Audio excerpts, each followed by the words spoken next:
Hello and welcome to the Sprint 83 review. Can't believe it, this is already the 83rd sprint. This was a regular 2-week sprint, and we'll tell you all about it. Next slide, please. I will give the overview of the sprint. Carol will update us on the community. Harpreet will update us on the UI.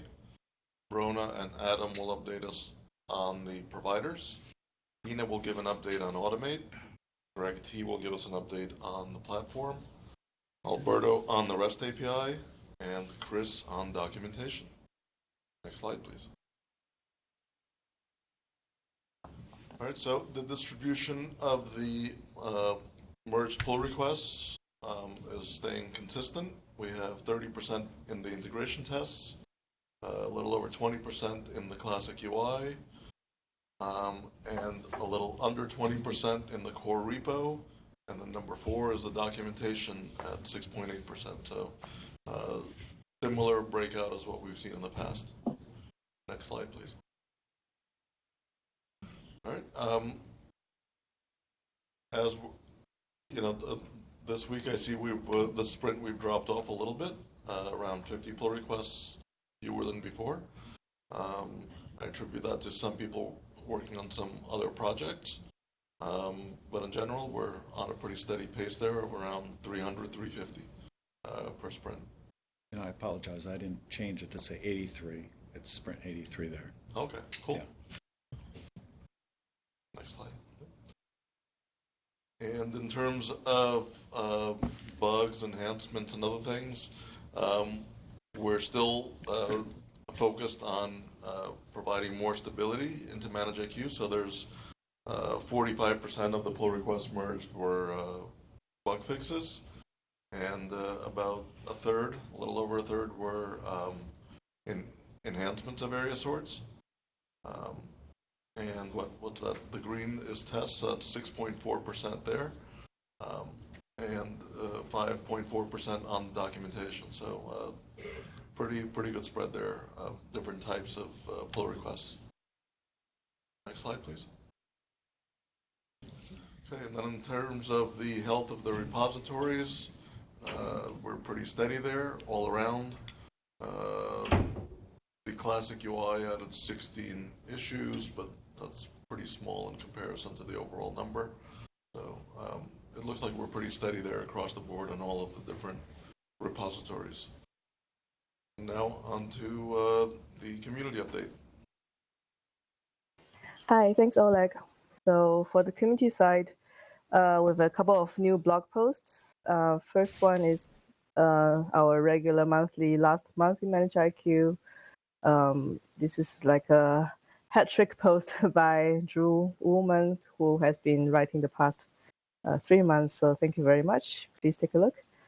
And next we have a first-time contributor, Sachin Rathi. He wrote about complementing NFV orchestrators with ManageIQ. NFV stands for Network Function Virtualization, if I remember correctly.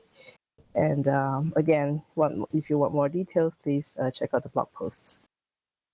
And upcoming, we have several events where we will have ManageIQ at the booth and doing demos, Red Hat Summit, OSCAL, and OpenStack Summit. More information are in the links and the dates. And I want to thank David in advance for helping to prepare the demos that will be showcased at all these events. And that's all from the community side. Thank you. And next slide, please. Hello, everyone. So on the UI side, we had a total of 72 PRs merged in all the UI repos. Out of that, 42 were bugs and 19 enhancements, 4 technical deaths, and 1 test PR. Others were 11 PRs. I have some of the enhancements made during last sprint listed here. So on the reconfigure VMs screen, now you should be able to add or remove network adapters. And on the physical servers topology screens, you should now be able to see physical racks as well. On the VMware vCloud's VMs, we have added a new button for the web MKS console support. And finally, there has been a lot of work going on the new V2V screens. I have a screenshot on the next slide. So next slide, please.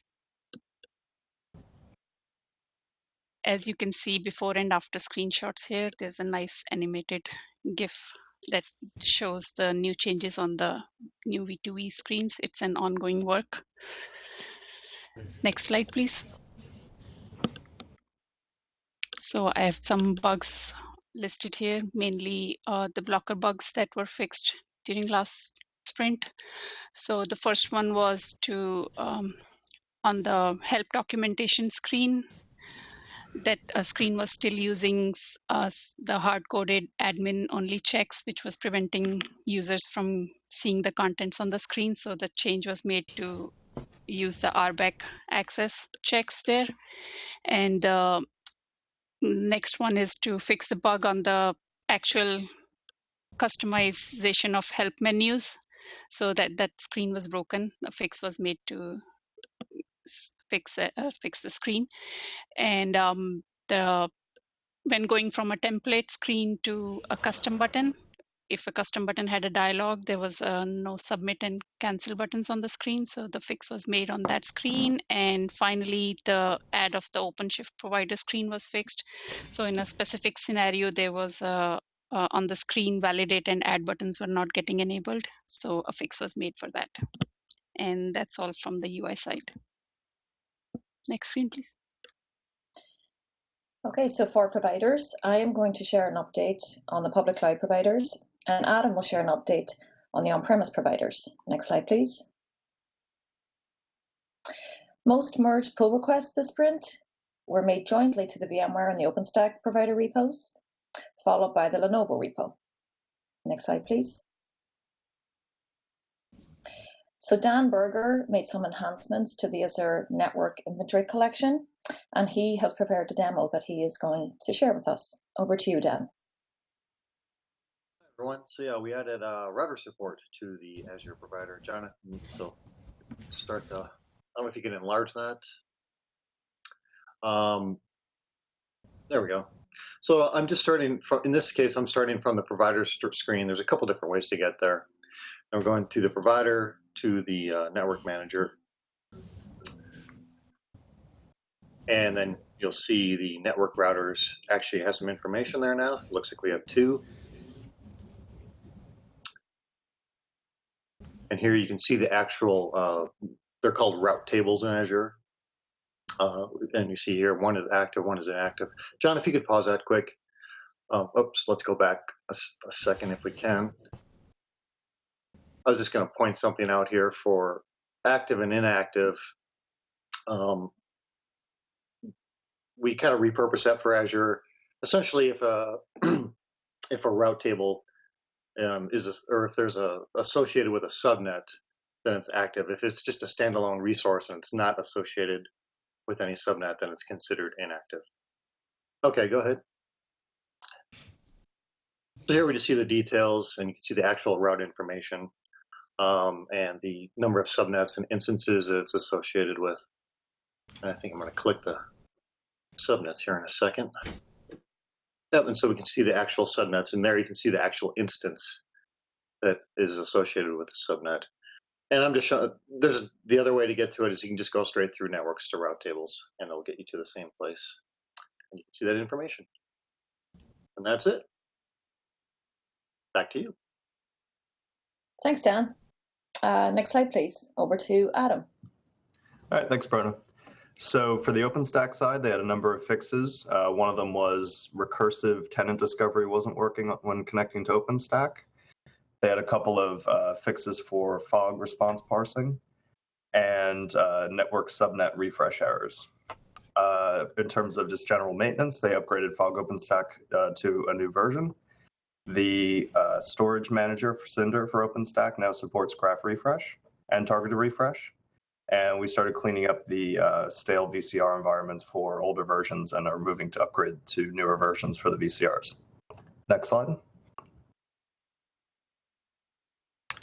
On the VMware side for vSphere, Martin Slemmer added a great enhancement to VMware discovery. So now it no longer relies on looking for open ports. It actually just uses the service instance to figure out if it's a vCenter or not, which it was doing anyway. We just weren't using that information to actually do the discovery. So this is a much more robust method of doing discovery. We also fixed an issue where VM provisioning with more than 5 NICs wasn't working because it was sorting based on the string instead of an integer. I can't imagine how we didn't notice that earlier, but and then we merged a long-standing PR which improves metrics collection for VMware. So instead of going and collecting the list of metrics that are available, we just query for the ones that we want, and that improved performance by about 20% for metrics collection on VMware. On the vCloud side, they added guest customization support for the service catalog and also support for VM console access when using vCloud. Next slide. On the Ansible Tower side, I think James added support for vault credentials, and Lenovo added a physical rack model so that we can actually track whether servers are in a rack or just in a regular chassis. And there's a bug fixed, which is actually kind of a hard one to figure out, where depending on multiple refreshes would sometimes duplicate and sometimes delete guest devices. So it turned out to be a weird issue where the UUID they were parsing wasn't actually unique for child guest devices. That's it. Next slide, and over to Tina. Thanks, Adam. We had a good sprint with 19 PRs merged this sprint. For V2V, Lucy added constants for the transformation plan service resource status, and Bill added the service template MIQ request association. Lucy exposed the generic object association from the generic object definition instance, which enables automate methods to list the generic objects associated to the generic object definition. We made an automate engine change for the Ansible playbook method type to process the state machine on exit method only when the playbook has completed. Previously, we set the AE state retry value, AE state value to retry when the playbook was launched and until completed, which resulted in the on-exit method being executed. This change sets the AE state value to async launch until the playbook has completed, which gives us the ability to skip the on-exit execution, then change the AE state value to retry for normal state processing. Next slide, please. Grant Evans added support for service dialog parsing of generic multi-select option-enabled elements. This change also fixes parsing of a multi-select option-enabled elements that are not VM2B objects. Drew Yu continued her retirement as a request work with the enhanced update retirement status methods for the Service Cloud and Infrastructure VM retirement state machines. The methods were modified to update the retirement task if present. This change is a step towards our goal of supporting the existing retirement state machines in addition to the enhanced retirement as a request state machines. Next slide, please. Drew added 3 new retirement approval classes as shown here. Auto approval is set by default for these classes. Next slide, please. Patrick added the request ID to the log messages. This screenshot shows EVM log messages for service provision request ID 40 and provision task 77. Looking through the logs, you would have no easy way to know that provision task 77 is related to request 40. This makes it incredibly difficult to track service provision progress and errors through our logs. Service provision requests have multiple tasks, which makes it even more difficult. Next slide, please. This screenshot shows EVM log messages for the service provision request ID 36 and provision task 65. Notice the R36 prefix for both the request and the task. Now, simply searching the logs for R36 will give you a complete view of the service provision and all of its related tasks. This simple change is going to save countless hours for customers, QE, support, and development. Next slide, and over to Gregg. All right, thanks, Tina. On the platform side, we had 20 PRs merged, just one enhancement and a bunch of bug fixes and other things. The big enhancement is the top one there. So Joe Raffanello got Ansible playbook seeding his PR in, and that'll actually take all the gem plugin content, consolidate it, and build a local repo, Git repo, and have it pulled into a project in the embedded Ansible. It's pretty cool. Libor made a fix to chargeback and metering it's just a tweak in the end of life calculation for disconnected VMs, which don't actually get retired. So in that case, we'd use the last updated date for a VM that's disconnected on the report.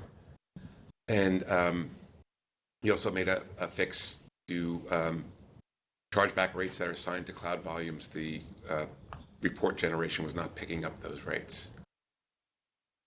And Yuri fixed a bug with expressions containing virtual columns that were invoked from dialogues. And they were actually blowing up in the back end, only from dialogues, but there was some additional metadata along with the expression that needed to be trimmed out of there to keep it from blowing up. And we made a fix to dashboard widget generation.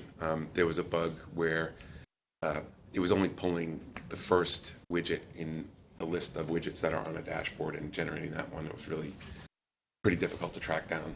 That was a good fix. And that's it for platform. I'll turn it over to Alberto. Thanks, Greg. So for the REST API, we had a couple of minor enhancements that came in from Andre. Here we have now the ability to create and delete cloud templates for a provider, and that's exposed as a sub-collection cloud templates for the provider resources. First PR here for creation, we have a sample image here for OpenStack, just opposed to the sub-collection.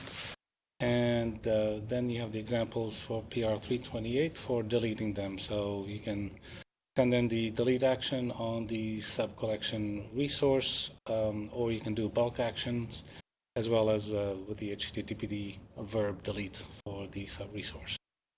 And that's it for the REST API. Next slide, please. Hi, for documentation in this sprint, we had 14 PRs merged, 12 of which were enhancements, 2 which addressed bugs. Some highlights we've added some info about URLs to be open from OpenSCAP. We've updated the provisioning file types for OpenStack instances, and we've updated the custom flavor root disk size info. That's all. Next slide, please. Okay, and that brings to a close the Sprint 83 review. We will be back in 2 weeks to do the next Sprint review. Thanks, everyone.